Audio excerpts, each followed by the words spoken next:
तो यार ले आए हो किसी एक के लिए नहीं बल्कि तुम सब के लिए बाकी हानमा। खैर यार मैं जानता हूँ आजकल मैं वीडियोस अपलोड नहीं कर रहा कुछ खास वगैरह, तो इसकी कुछ वजह है मेरी पर्सनल लाइफ में जो कि ऑब्वियसली मैं यहाँ पे डिस्कस नहीं करने वाला।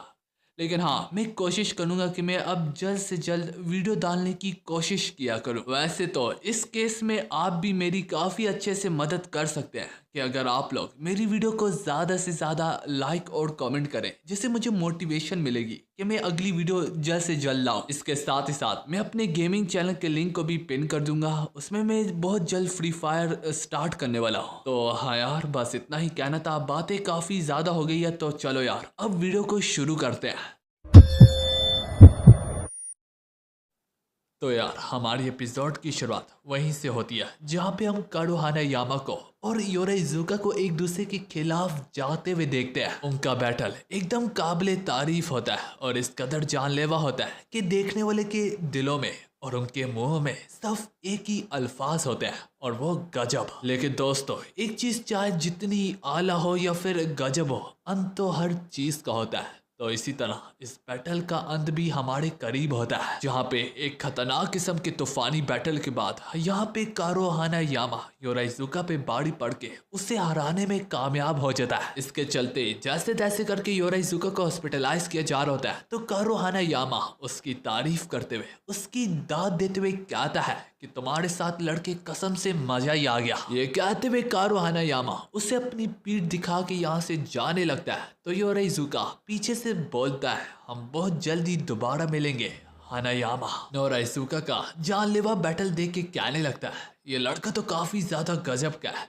मेरे ख्याल में मुझे इससे भी कहना चाहिए कि तुम मेरी स्क्वाड को ज्वाइन कर लो। तो कात्सुमी भी इसी बैटल की तारीफ करते हुए कहने लगता है वैसे कहना पड़ेगा कि ये पहला बैटल था और जरा देखो तो सही पहले बैटल ने ही इतनी धूम मचा दिया तो मैं सोचता हूँ कि आगे क्या होगा। तो ग्रेट चिहारू भी ये देख के कहने लगता है एक बार फिर से बॉस ने मुझे असली मर्द होने का मतलब सिखाया है। इवन के कैंगन वर्स के फाइटर भी ये देख के पीछे ना रहते, वो भी इस बैटल के बारे में कमेंट्री करते हुए कहते हैं कि मुझ में अब आग उभरने लगी है खुद लड़ने के लिए। मेरा दिल चाहता है मैं रिंग में टूट पड़ूं और एक एक बंदे से लड़ूं। तो इनकी बातों से ये मालूम पड़ता है कि कारुहाना यामा और योराइजुका की फाइट को देख के इनके अंदर के सोए हुए जुनून और जज्बे जाग उठे हैं। मतलब के इनकी बुझती हुई आग में ये बैटल पेट्रोल छिड़कने का काम कर रहा था। वैसे अगर इनकी फीलिंग्स की बात करूं तो मैं इनकी फीलिंग्स को समझ पा रहा हूं क्योंकि अगर मैं भी इनकी जगह होता तो ऑब्वियसली लड़ने का ख्वाहिशमंद होता। तो हाँ यार ऑब्वियसली मैं कूद जाता कारुहाना यामा। तो कारुहाना यामा कहते हुए लेकिन आगे मेरे साथ क्या होता उसकी मैं गारंटी नहीं देता। खैर यार जहाँ पे एक तरफ सभी के सभी लोग बैटल की तारीफ कर रहे होते हैं और उसी में खोए होते हैं कि इन्हीं सब में कोस्मो एमाई का ध्यान जूलियस रेनहॉल और इसके साथ ही साथ हमारे बिस्किट ओलिवर पे पड़ता है। कोस्मो एमाई बाकी फाइटर्स का ध्यान भी इनकी तरफ करवाते हुए कहता है कि आखिर ये दोनों क्या कर रहे हैं। हम देख पाते हैं ओलिवर और रेनहॉल के बीच में कंट्रोवर्सी सी चल रही होती है अपनी अपनी मसल और फिजिक को लेके, जहाँ पे ओलिवर का मानना होता है कि ऑब्वियसली मेरी फिजिक रेनहोल्ड से ज्यादा बेहतर है, वहीं पे रेनहोल्ड का भी यही मानना होता है कि मेरी फिजिक ऑब्वियसली उससे ज्यादा बेहतर है। ओलिवर उसे कहता है देखो भाई गलत मतलब मत लेना, मैं ये नहीं कह रहा कि तुम्हारी फिजिक कोई कम लेवल की है, लेकिन मेरा मकाम ऑब्वियसली नेक्स्ट लेवल का है।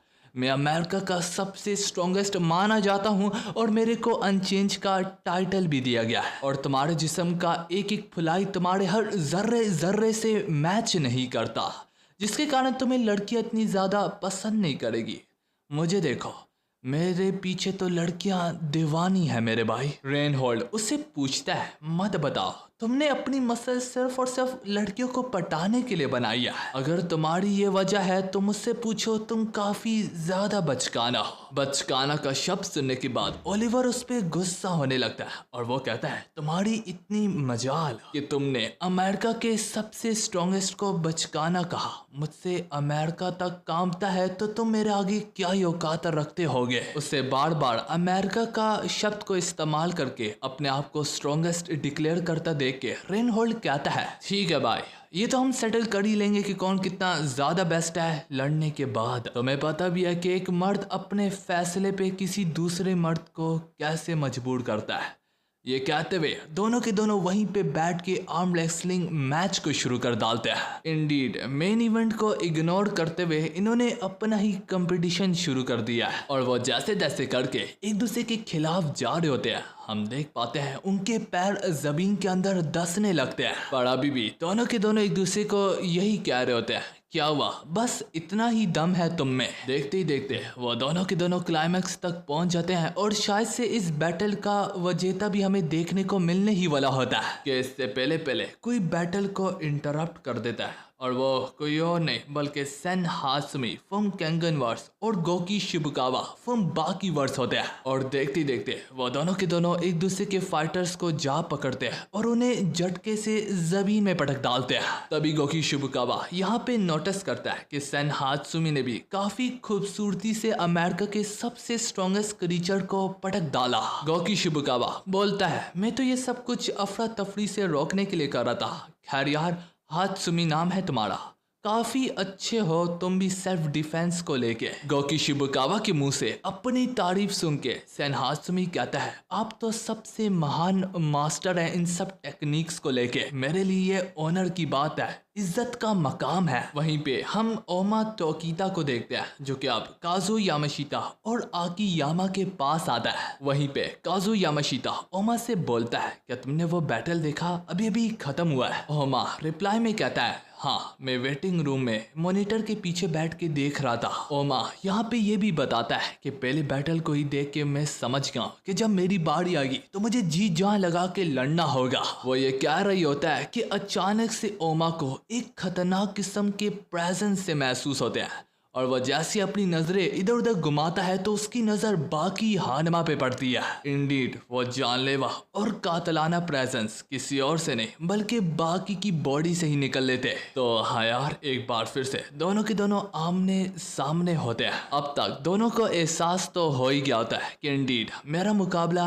इसी बंदे के साथ है। इसी वजह से दोनों के दोनों एक दूसरे को एक मामूली सी स्माइल पास करते हैं। वो स्माइल एक ही लम्हे में काफी शब्द कह देते हैं, लेकिन उसका जो सबसे बढ़ चढ़ के मतलब होता है कि हम दोनों में से कौन ज्यादा बेहतर है, उसका फैसला तो आज रिंग में जरूर होगा। तो ये कहना गलत नहीं होगा कि दोनों के दोनों एक दूसरे से लड़ने के लिए मरते चले जा रहे हैं मेरे भाई लोगों। उसे यूं बाकी को अपनी कातलाना निगाहों से घूरता देख के काजू यामाशिता पूछता है, ओमा क्या हुआ, तुम जिंदा गोरे क्यों? तो ओमा इसके रिप्लाई में कहता है, ओ कुछ खास नहीं, बस मैं मरता चला जा रहा हूँ इसके खिलाफ लड़ने के लिए। जिन समय काजू यामाशिता फिर आकीयामा से पूछता है, ठीक है फिर अब अगला नंबर लड़ने का किसका है? तो आकीयामा उसे अपना आईपैड दिखाती है जिसमें नेक्स्ट फाइटर का नाम कोई और नहीं बल्कि जैक हानमा लिखा होता है। तो हाँ यार, इसके चंद लम्हों के बाद अनाउंसमेंट शुरू होती है जहाँ पे कटाहरा अनाउंस करती है कि हम अपने सेकंड बैटल की ओर अपने कदम जमा रहे हैं। तो दोस्तों फिलहाल इसी स्टेटमेंट के साथ हमारी वाली एपिसोड यहाँ पे खत्म होती है।